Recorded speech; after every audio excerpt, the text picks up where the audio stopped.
You know, in Hollywood, all these marriages are failing and ending in divorce. Do you think Hollywood respects marriage?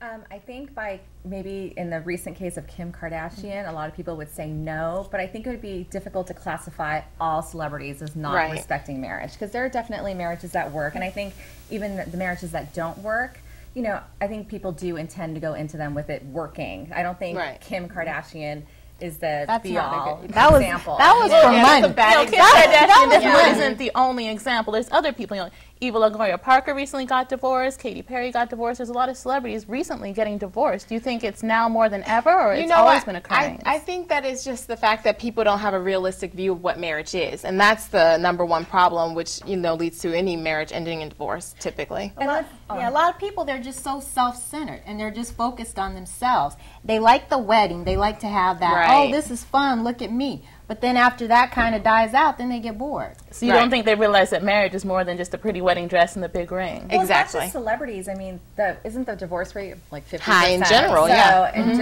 it's just that celebrities, when they get divorced, everybody hears about it. So it's not really any different from any everyday person. Right, yeah, I think the paparazzi really kind of just amplifies what's going on in their life, but Joe down the street's getting divorced too, but you just don't really hear about it as much. I have several people in my family that have been married multiple times.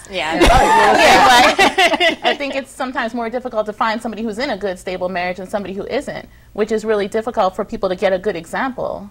Well, you have to be stable with yourself. Because if you're not stable with yourself, how can, somebody else is just going to reflect and mirror what you are. Right.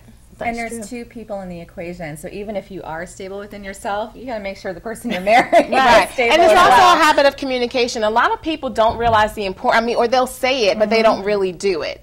You know what I mean? Like, people don't talk about their finances and lay them out on the table before they get married. And one of the #1 reasons they say that a marriage ends in divorce is because of financial difficulties. And you don't realize that the person you're marrying has bad credit. Right.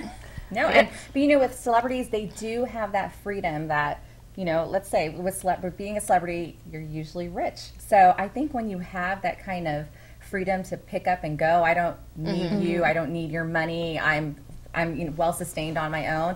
I do think that helps the celebrities to exit marriage more easily. I think that's than a contributing factor, because I think a lot of women especially don't leave because they're dependent on the man. But when you have your own money, you can just say goodbye and that's it. And then, or if you don't have your own money but there's no prenup, you can just take half his money and that's it. So thank you, ladies. I enjoyed that conversation, and we will be back with more Every Way Woman.